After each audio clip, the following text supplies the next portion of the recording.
السلام علیکم ورحمۃ اللہ۔ وعلیکم السلام ورحمۃ اللہ۔ بخیر ہیں آپ؟ جی جی اللہ کرم۔ حضرت ایک شعر کے تعلق سے معلوم کرنا تھا، اور سوشل میڈیا پہ وہ شعر چل رہا ہے، تو آپ اس کے بارے میں وضاحت فرما دیجئے کہ یہ شعر پڑھنا کیسا ہے۔ اور وہ شعر تو میں ہاشم رضا حسینی بول رہا ہوں، اچھا بریلی شریف رچا سے۔ جی جی جی جی۔ تو حضرت شعر کچھ اس طرح سے ہے: گزر جائے گی شب ہوگی سحر آہستہ آہستہ، کرم گزر فرم جائے گی، دوبارہ پڑھیے۔ گزر جائے گی شب ہوگی سحر آہستہ آہستہ، کرم فرمائیں گے آقا مگر آہستہ آہستہ۔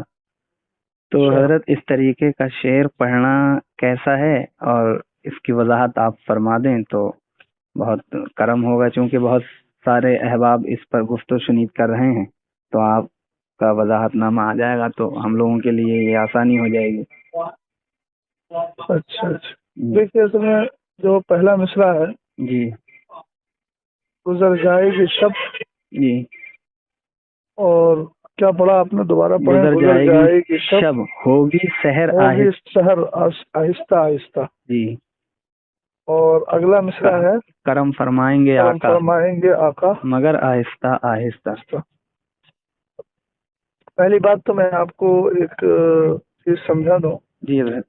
جہاں تک میں سمجھ پا رہا ہوں دونوں مصروں کی جی حقیقت اور اس کے مزاج کو، جی، شاعر نے جو رات کے جانے اور دن کے آنے کا ایک سسٹم جو ہے، جی، رات آہستہ آہستہ گزرتی ہے جی، اور پھر دن آتا ہے، جی، تو یہ تو اللہ رب العزت نے فیصلہ فرما دیا ہے، یولج اللیل فی النہار و یولج النہار فی اللیل۔ جی، سمجھے آپ؟ جی حضرت، جی حضرت، کہ اللہ تعالی رات کو دن میں اور دن کو رات میں داخل فرماتا ہے۔ بے شک بے شک۔ یہ سسٹم چل رہا ہے۔ جہاں تک شاعر نے دوسرا مصرع جو بنایا ہے، مصرع ثانی، جی، تو میں یہ سمجھ رہا ہوں کہ اس نے مصرع اول کو دیکھ کر مصرع ثانی طے کر کے یہ سمجھا کہ جس طرح رات کا آہستہ آہستہ جانا ہوتا ہے، جی، اسی طریقے سے سرکار علیہ الصلوۃ والسلام کا کرم کرنا بھی آہستہ آہستہ ہی ہوگا۔ جی، تو یہ اس کا اپنا ایک تخیل ہے۔ جی، جی، اور اس میں جو چیز دیکھنے میں آ رہی ہے وہ لفظ مگر ہے۔ جی، جی، مگر آہستہ آہستہ، یعنی اس نے سرکار علیہ الصلوۃ والسلام کے کلام کو، جی، نبی علیہ الصلوۃ والسلام کے کرم کو، جی، اس نے صرف ایک صورت میں سمیٹ کے رکھ دیا ہے، جی، اور وہ یہ کہ سرکار علیہ الصلوۃ والسلام کا جو کرم ہے وہ صرف آہستہ آہستہ ہی ہوتا ہے۔ لفظ مگر جب بولا جاتا ہے تو اور عربی میں اس کے لیے لفظ اللہ استعمال کرتے ہیں، جی، اور اللہ یہ استثناء کے لیے آتا ہے، جی، اور استثناء جو ہوتا ہے وہ حصر کا معنی دیتا ہے۔ جیسے قرآن نے کہا جی، ان الانسان لفی خسر الا الذین آمنوا وعملوا الصالحات، جی، بے شک، سارے انسان خسارے میں ہیں جی، مگر وہ جو ایمان لائے اور نیک کام کیے۔ جی، اب اردو میں اس کے لیے مگر اور سوا ان سارے الفاظ کو استعمال کرتے ہیں، جیسے لا الہ الا اللہ، جی، ہے نا، نہیں ہے کوئی معبود مگر اللہ، ہاں، جی، مگر اللہ کے سوائے اللہ کے۔ تو یہ جو آتا ہے نا، یہ حصر کے لیے آتا ہے، یعنی ایک چیز کو جی، دوسری چیز میں سمیٹنے کے لیے کہ یہ چیز ایسے ہی پائی جائے گی۔ حالانکہ سرکار علیہ الصلوۃ والسلام کو اللہ تعالی نے مختار بنایا ہے، جی، اور اعلیٰ حضرت امام اہل سنت نے غوث پاک کی شان بیان کرتے ہوئے ایک جملہ ارشاد فرمایا، جی، کیوں نہ قاسم ہو کہ تو ابن ابی القاسم ہے، کیوں نہ قادر ہو کہ مختار ہے بابا تیرا۔ جی، جی، اور ایک حدیث پاک ہے، سرکار علیہ الصلوۃ والسلام کی بارگاہ ناز میں ام المومنین عائشہ صدیقہ رضی اللہ تعالی عنہا عرض کرتی ہے، حضور میں نے اس بات کو دیکھا ہے کہ اللہ تعالی آپ کی چاہت کو پورا کرنے میں دیر نہیں فرماتا ہے۔ ابھی مجھے وہ عربی کے الفاظ متن حدیث مجھے یاد نہیں ہے، سرکار تاج الشریعہ علیہ الرحمہ کی الفردہ میں نے یہ حدیث پڑھی تھی۔ ادھر سرکار علیہ السلام کی زبان پر کوئی جملہ آتا ہے اور اللہ تعالیٰ فوراً قبول فرما لیتا ہے۔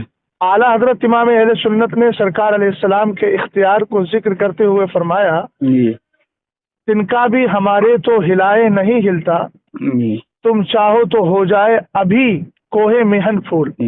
لفظ ابھی جو ہوتا ہے یہ دفاتن یعنی فوراً کے لیے استعمال ہوتا ہے کہ اچھا یعنی اس میں تاخیر نہ ہو، یہ کام فوراً ہو جائے، دفعتاً واحدہ کے لیے. ہاں یعنی ایک دم اب سرکار علیہ الصلوۃ والسلام کو رب قدیر نے اختیار عطا فرمایا ہے. حضور مالک ہیں اور حضور مختار ہیں.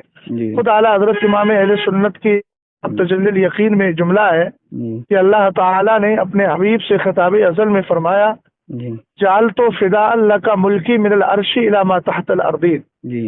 اے محبوب میں نے جو ہے وہ عرش سے لے کر فرش تک وہ سب کچھ میں نے تجھے عطا فرما دی ہے، بادشاہت تمہارے ہاتھ میں. تو سرکار علیہ السلام کو یہ اختیار ہے. حضور چاہے تو اپنی مشیت اور اپنے ارادے اور حکمت ایزدی اور الہی کے مطابق، اللہ کے فیصلے کے مطابق حضور چاہے تو فوراً کرم فرمائے، اور اگر حضور چاہے تو حضور کا کرم کچھ دیر کے بعد ہو، اس میں حکمت الہی. سمجھ گئے آپ؟ لیکن لفظ مگر بول دیں گے تو اس کا مطلب یہ ہوا کہ حضور کے کرم کو آپ نے صرف آہستگی میں ہی سمیٹ کے رکھ دیا. اچھا. جبکہ سرکار اعلیٰ حضرت کہتے ہیں میری تقدیر بری ہو تو بھلی کر دے کہ ہے محو اس بات کے دفتر پہ کروڑا تیرا. یعنی حضور علیہ السلام اگر چاہیں تو ہماری تقدیر میں جو بری چیز ہے اس کو بھی دور فرما دیں، اور حضور چاہے تو اچھی چیز کو، اچھی تقدیر کو باقی رکھے. اب سرکار علیہ الصلوۃ والسلام کے کرم کو صرف آہستگی میں سمیٹنا یہ مجھے کسی طرح سمجھ میں آنے والی بات نہیں ہے. سرکار علیہ السلام کی ثواب جیت پر حضور علیہ السلام کے کرم پر ہے، ورنہ تو حضور کا اختیار دیکھیے کہ سورج الٹے پاؤں پلٹے، چاند اشارے سے ہو چاک، اندھے نزدی دیکھ لے قدرت رسول اللہ کی.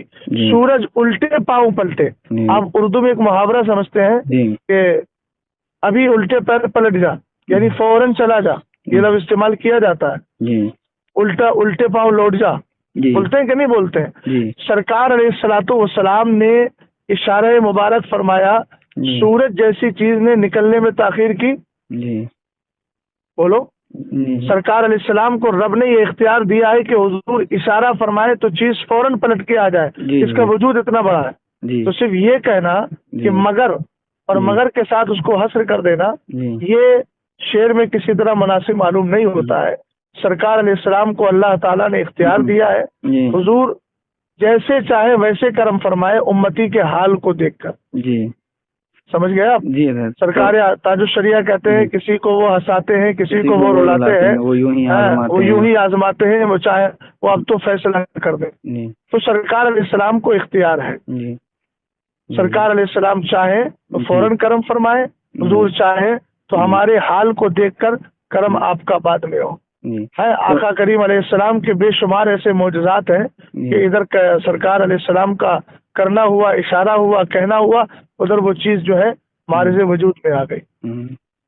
سمجھ میں آئی بات آپ کو؟ تو حضرت یہ مطلب یہ کہہ سکتے ہیں کہ آہستہ آہستہ ہوتا ہے، لیکن یہ مگر کا جو اس میں انہوں نے قید لگائی ہے تو یہ لفظ مگر سے یہ لفظ یہ تعبیر مناسب نہیں. سمجھے؟